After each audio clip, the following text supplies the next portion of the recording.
What makes a movie marketable? I mean, there could be a lot of things that make it marketable. I find, look, everyone says stars sell films. It's not untrue. It definitely helps to have recognizable faces, beloved faces in your movie.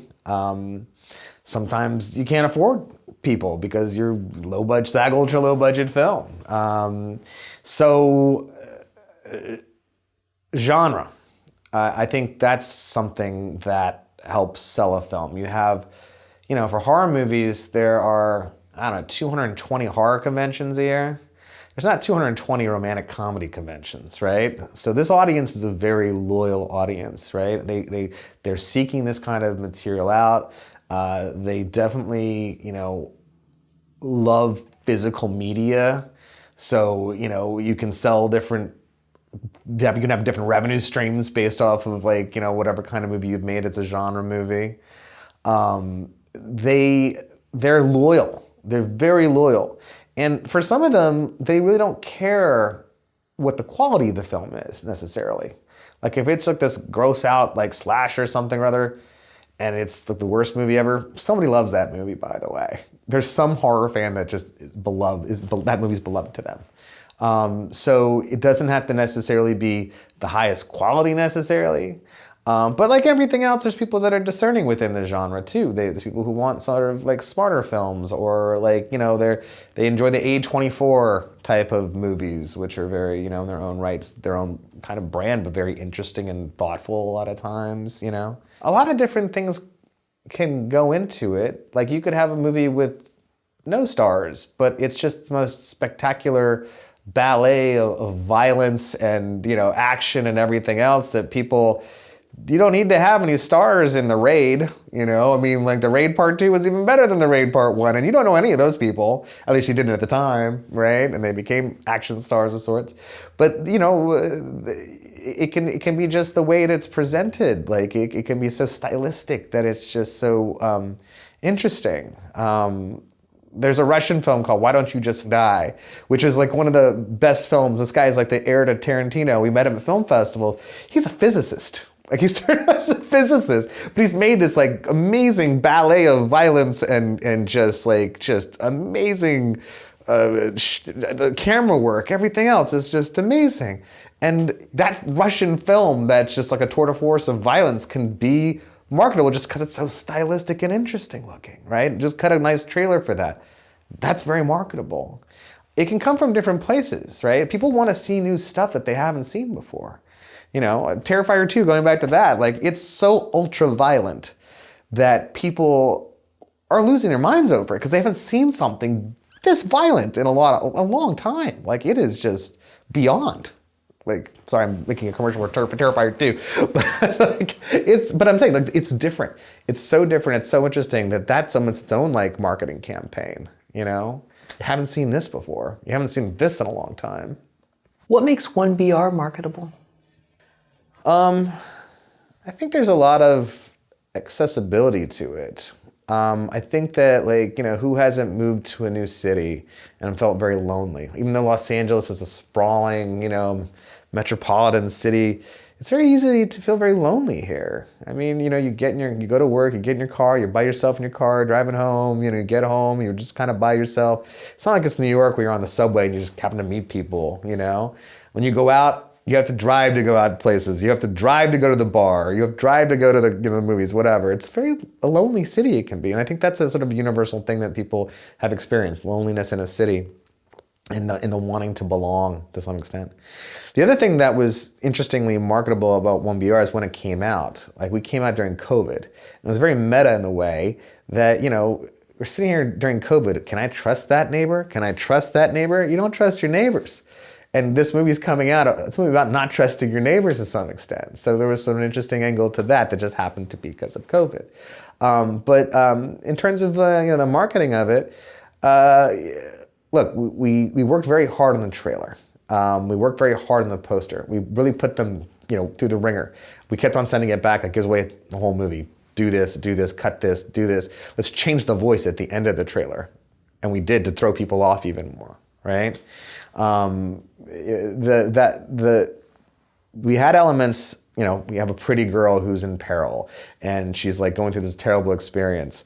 These are kind of, things that are very common in the horror space. There's the idea of a final girl, the idea of somebody like, having to surpass all these obstacles to get to this place where they're free, is very sort of universal in its own right too. But look, the main thing was this. In terms of marketing the film, we had trailer moments and we had enough critical acclaim that we're able to bake that into there too. Like you see a bunch of different quotes from critics that are coming up that are actually really pointed. Like, well, 1BR could be a new cult classic. 1BR could be, you put things in there like that and it kind of turns people's heads, it gets them to notice, right?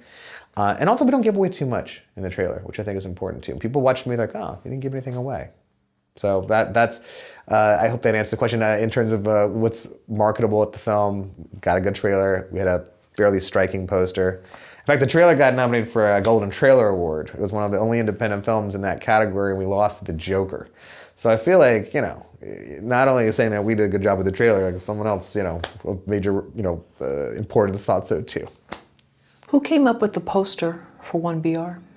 It was our distributor had an artist who initially came up with sort of the idea of it. And we had a couple different ideas, and then we chose the best one, and then we started nitpicking at it to do different things, to put a palm tree in there, and to put people on the walkway and make them more menacing. Or we went with them back and forth for a couple months.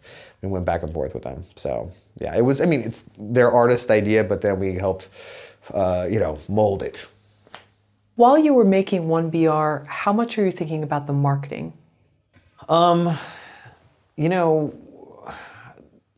We were trying to, I think that you have to sort of see what you have first, frankly. We were thinking about, different ideas of what to do, but the initial thought for the whole thing was that we would have a festival run first, and that we would we would hopefully get into a major festival, one of the two I mentioned before, Citrus or Fantasia, that has a marketplace there.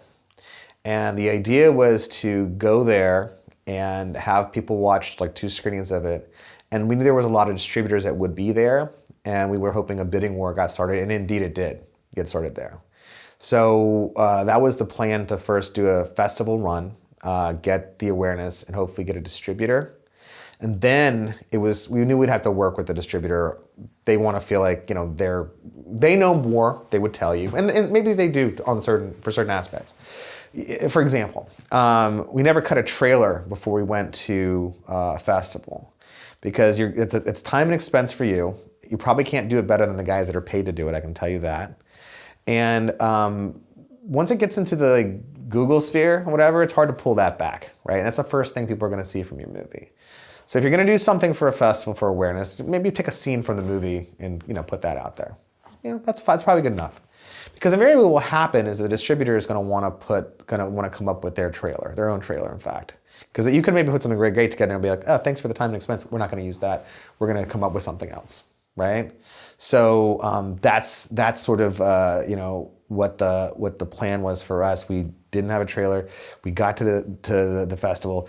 We got a bidding war started. We sold the movie we gave the rights to this distributor, and then we proceeded to finish up the festival world tour at the same time, working on the trailer and the poster with the distributor. But you had some bumpy starts because you didn't have it finished, but you sent it to 17. Yes, basically the year. Let's say our fall of 2018, when we had just finished the reshoots, we tried to quickly put the things into the cut we had, and then send that off. And so basically from September of 2018 until, I want to say, almost May of 2019, we had been rejected all over the place, but we were testing it and actually still cutting it down and making it tighter and tighter. And in terms of helping, the testing helped us with that quite a lot. And it actually helped us decide on which ending. We actually shot multiple endings. We did reshoots. So it helped us figure out which ending we were going to go with. It helped us figure out, little minute things like how much cat violence should we have in it, for example. Should we have less? Should we shoot more? Or should we do, the answer was less. But all these things help tighten film, get into shape, and finally in May, we were accepted by Fantasia. And at that point, we were like, okay, now we have our work cut out for us. Let's go to these other festivals and see what we can do. And from basically when we premiered in July of 2019, we were pretty much like going all over the world till literally January of 2020, right when COVID was starting to hit. Like we finished our last festival in France, like in the Alps or something, and came home and we're just like, I'm surprised I don't have COVID. So having Fantasia say yes to you is kind of like the popular girl saying yes to go to the dance, and then now you're invited to all the parties. 100%. It's like just that she's all that analogy. Like I took my glasses off and all of a sudden I did this, and all of a sudden, Right. Essentially that's what it is. It's you get validated by like a real tastemaker like Fantasia, and all of a sudden everyone's like, wait, what? Okay, yeah, okay, I'll take a look. Yeah, no problem. And people came to us too. Like it wasn't just us like having to go out and pound the pavement and whatever else. People started approaching us and were like, oh my gosh, I'd love to program you and da-da-da. And like, okay, that's great. You were on our list. What changes would you make to the marketing if you had to do it all over again for 1BR? Or maybe you wouldn't. Maybe you did everything. I mean, look, in the context of what we were living through in terms of COVID and stuff, I really wouldn't have changed anything. I mean, who's to say that we would have even done as much marketing for it if there hadn't been COVID? Because frankly, we probably would have been on to the next thing. I mean, we were just like, oh, this is successful. Let's take the success of this and try to roll it into the next project we're making. If anything, that probably hurt us. COVID hurt us in that regard, because like all this heat you're having during COVID isn't completely necessarily remembered over here. I mean, it is to some extent, but who knows? Like when you're the hot thing, it's better to try to get a deal or some sort, get some funding for the next one or whatever at the same time. But I don't know that. I mean, there's two interesting things going on with this film. One, you have somebody who knows about marketing the film. Two, you have someone who has nothing to do. Like during COVID, not a lot to do, let's say. Three, you have someone who invested money in the movie. So anything we do is a direct, it's directly going to get our money back for us, let's say, right? So there is a real reason to try to work at it every day, right? So this is an interesting sort of thing that happened because of this situation we were in COVID. Going to your question, would I do anything different in terms of the marketing? I don't know that I would. I feel like, if anything, people should do more of what we did to try to do their films if they really think that they have. Here's the thing. If you don't have something, like we tested the film, right? Remember I talked about the scores, excellent, very good, good, fair, poor, right? We'd score very good. We'd also score for the definitely recommend score, it was very high. So two things happened because of that. One, you have a very good movie. You don't have an excellent movie because you couldn't afford it to be an excellent, but you have a very good movie. So you can have less fear in terms of pushing that movie towards journalists, towards other people. There's a definitely recommend score that's very high. So again, less fear in terms of pushing it towards journalists, and trying to get reviews and whatever else. Invariably, people do like the film. Mostly people like the film. So again, if you have all those components, then maybe and people haven't seen this for a little while kind of too as well, then maybe it makes sense to keep on pushing this thing, right? And trying to keep this, not only pushing it because it's original, and it scores very well, but pushing it because you also want a franchise. Right? These are all the reasons that you keep on trying to push it and trying to do this, like the marketing for it, right? So I guess the answer to the question, I don't think I'd change a thing. If anything, I wish I could have done more.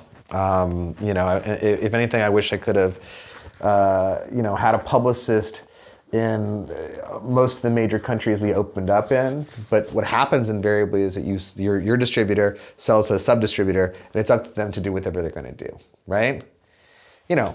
For the next one, or the future, it's what's becoming very interesting. It's becoming such a digital world. So there are companies like Film Hub and Indie Rights, and they have reach that is global now. So maybe we open up on iTunes through our from our company that's only going to take 20% from us, and it's not going to give it to a sub-distributor. We open up ourselves, and we open up all over iTunes, all over the world, all over Google Play, all over YouTube, all over the world next time.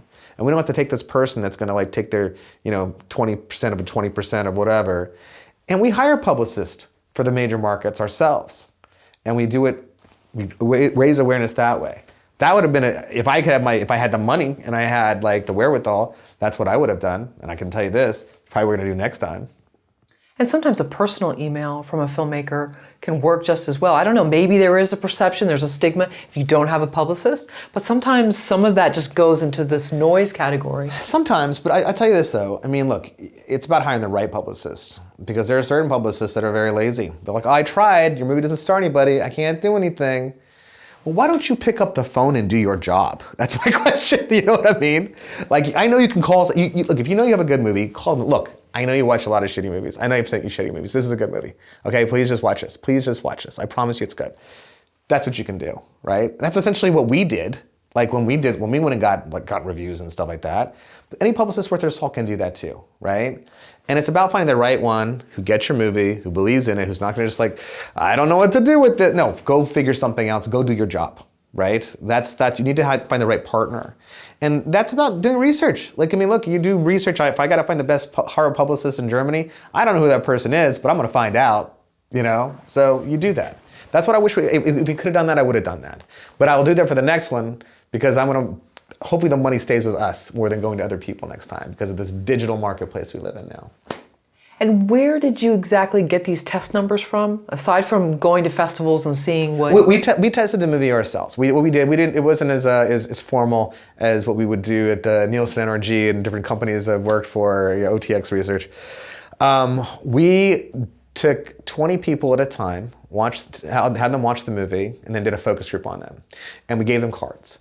And then we did 5 groups in total, so we had 100 cards, right? So we culled the data, and we're able to see you can't see a lot because it's only 100 people, but you can see patterns, and you can see trends.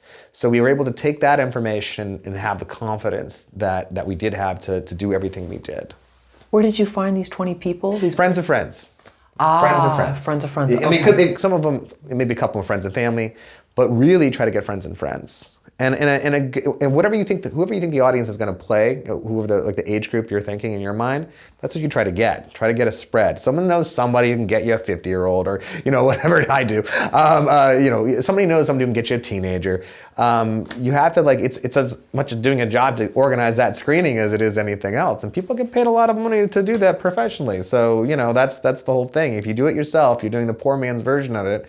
Then try to ask for help from friends of friends. Like, everyone has social media. You can go on Facebook and be like, hey friends, I need some help. We're testing this movie. I need some friends of friends, I'm gonna feed you dinner. We might give you a glass of wine. Not exactly scientific, I know, but just enough they feel appreciated, and they're gonna hopefully see something interesting. So they saw it as a group and they saw it in person. It wasn't a screener? Yeah. Interesting. Yeah. We wanted to get them in a room and then do a focus group on them. So I know a lot of moderators in the business, so we were able to get moderators for each of those 5 groups, and that gives us more information too. We would tape those conversations. Wow. And doing a moderator gets you different information than you would get on the page as well. There's something organic about it a lot of times. People feel free, hopefully, if it's a good moderator, and they feel able to talk about their feelings, and they don't feel like they have to mix the words or whatever. Right, and so then did you get a special screening hall, or this was just at someone's home? Just at my house. Oh, okay, great. Yeah.